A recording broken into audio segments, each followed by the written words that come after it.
Day 5, first day in full pads. What did you see today? Well, I saw some good work. I think we're progressing nicely.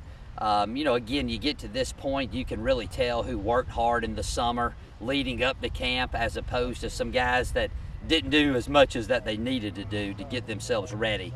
But I think our conditioning overall has been good. Our purpose, our focus has been good. Do we have a lot of things we need to get better at? Sure we do. We're not nearly ready to play a game. Today was more day get used to the pads being on.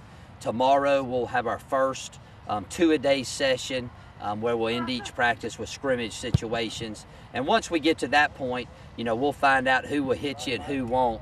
And then we'll start kind of narrowing the depth chart as we go. Now tomorrow with the 2-a-days, is that when you start to go with figuring out your depth chart going forward? Well, we've been doing that a little bit each and every day. I think the biggest thing that we've had this year, and it's a great problem, it's the first time we've had it since we've been at Murray State, is that we've really boosted up our depth at the skill position. So we have a lot more little fast guys out there that can help us on special teams and things of that nature. So it's very important for us to find out who's going to be on the O&D rotations, so that we can work those other guys that are not quite there, but they're not too far behind on the special teams unit, so we can start solidifying some roster spots as we head in to the final week of this first week, or excuse me, the end of this first week of camp.